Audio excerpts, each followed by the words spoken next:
주님의 인도하심에 대해 예수께서 12제자에게 명하기를 마치시고 이에 그들의 여러 동네에서 가르치시며 전도하시려고 거기를 떠나가시니라. 마태복음 11장 1절. 주님께서는 우리에게 떠나라고 하시는 곳으로 오십니다. 만일 하나님께서 가라고 하실 때 가족들을 너무 걱정해 머뭇거린다면 당신은 그들에게 예수님의 가르침이 임하지 못하게 하는 것입니다.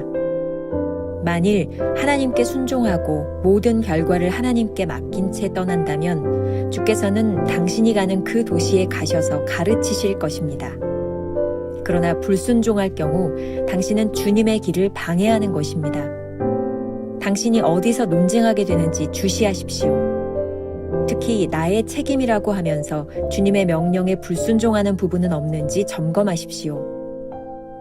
주님께서 가라고 하시는 말씀을 알지만 내 책임이 남아 있어서. 이 말은 주님께서 말씀하시는 것을 믿지 않겠다는 의미입니다. 주님은 주께서 우리가 간섭하지 말라고 하신 곳에서 가르치십니다. 주여, 우리가 초막 셋을 짓되. 영적 미숙아로서 다른 사람의 삶에 간섭하여 문제를 일으키는 것은 아닙니까? 그들의 삶에 너무나 많은 참견을 하여 하나님께서 그들 근처에도 못 가게 되는 것은 아닙니까? 우리는 우리의 입을 다물고 영이 깨어 있도록 해야 합니다.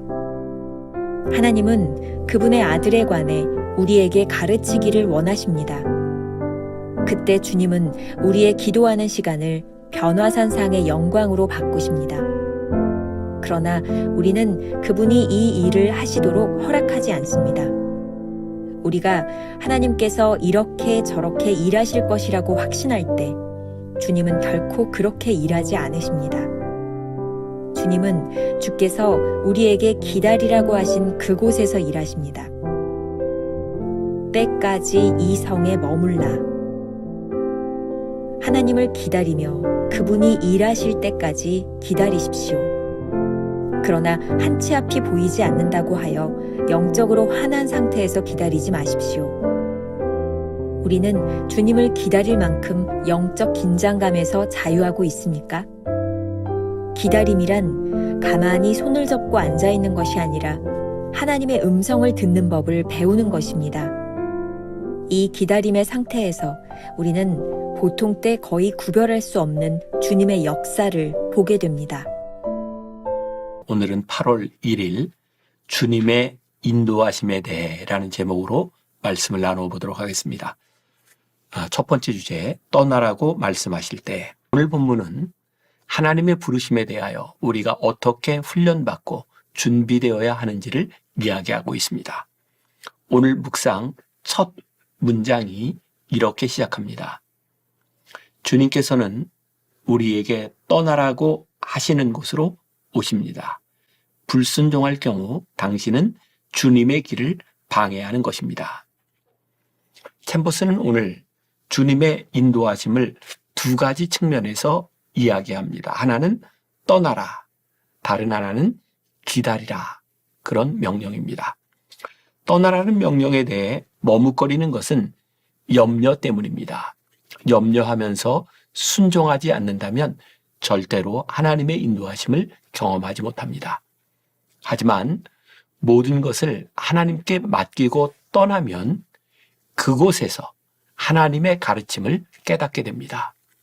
떠나라는 명령에 대하여 우리가 머뭇거리는 이유에 대하여 챔버스는 이렇게 말합니다. 주님께서 가라고 하시는 말씀은 알지만 내 책임이 남아 있어서 이 말을 곰곰이 생각해 보면 주님의 말씀을 믿지 않겠다는 완고함이 포함되어 있는 것은 아닐까요? 수년 전 제가 누가 왕인가라는 책을 썼습니다. 이스라엘의 왕들 중에 하나님을 왕으로 인정한 사람과 자신을 왕으로 삼은 사람들의 이야기를 깊이 묵상하며 썼던 책입니다. 주님을 온전히 신뢰하면 하나님을 왕으로 삼고 순종하지만 하나님께 대한 신뢰를 잃으면 자신의 생각으로 하나님의 뜻을 대신하려고 합니다. 진정한 믿음은 내가 하고 싶은 것을 우기면서 이것이 하나님의 뜻입니다 라고 힘겹게 고백하는 것이 아닙니다. 우리 삶에 행하시는 하나님의 뜻에 순종하는 것, 하나님의 말씀을 끝까지 경청하고 그 뜻에 순종하는 것입니다. 우리는 종종 주님의 뜻을 막고 하나님을 가르치려고 합니다. 우리는 주님께서 이렇게 저렇게 하실 거라고 확신하지만 주님께서는 그렇게 일하시는 분이 아님을 기억하시기 바랍니다. 챔버스가 몇 번이나 언급한 변화산 체험이 있습니다. 제자들은 황홀한 영적 체험 가운데서 여기에 초막셋을 짓대라고 말하지만 주님께서는 그렇게 하지 않으셨습니다. 주님의 인도하심을 받기 위해서는 주님의 일에 끼어들어서는 안 됩니다. 순종할 때만이 온전한 인도하심을 경험할 수 있음을 잊지 마시기 바랍니다. 하나님은 떠나라고 명령하신 그곳에 오셔서 우리를 인도하시는 분입니다. 두 번째 주제, 기다리라고 말씀하실 때 주님의 인도하심은 명확하게 떠나라고도 하시지만 기다리라고 하실 때도 있습니다. 누가복음 24장 49절 말씀을 보겠습니다. 볼지어다 내가 내 아버지께서 약속하신 것을 너희에게 보내리니 너희는 위로부터 능력으로 입혀질 때까지 이 성에 머물라 하시니라. 만일 주님께서 거기에 머무르라고 말씀하셨다면 그곳에서 역사하실 것입니다.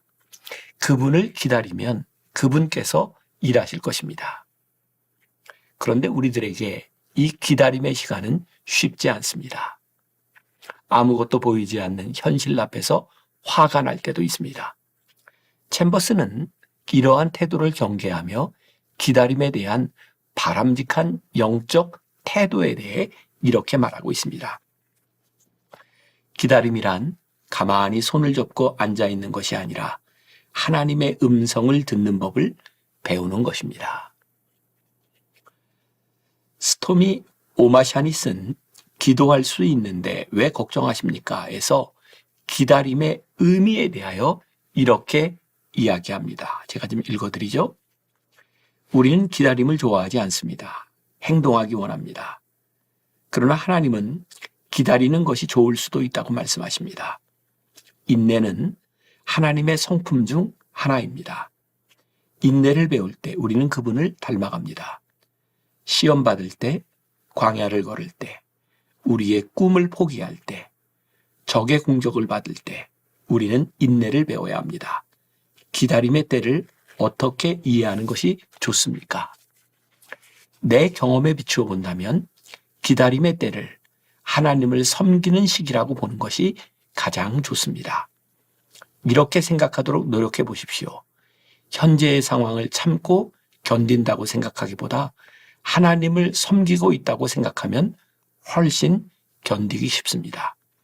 주님을 섬긴다고 생각하면 무언가 진행되고 있다고 느껴질 것입니다.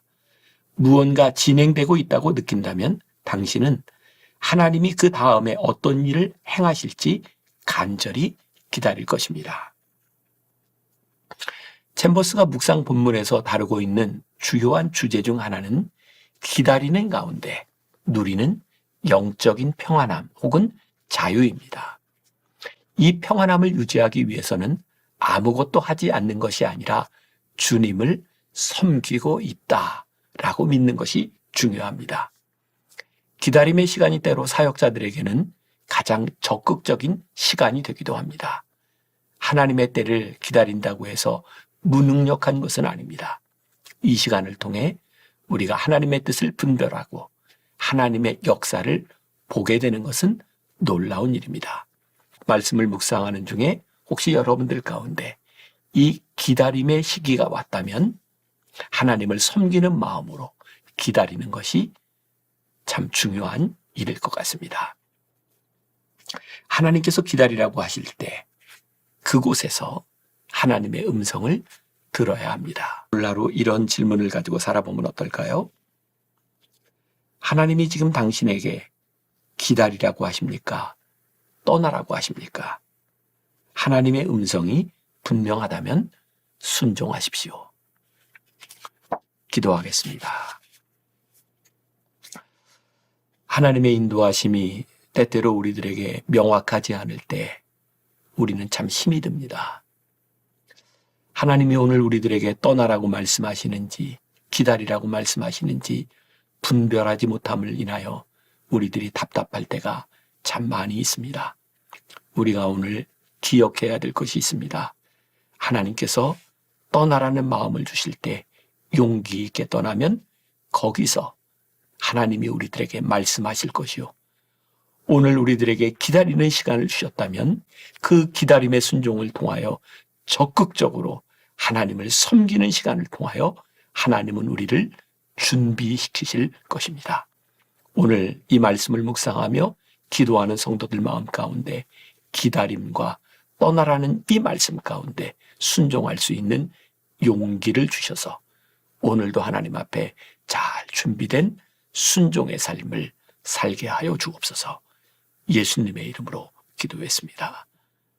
아멘.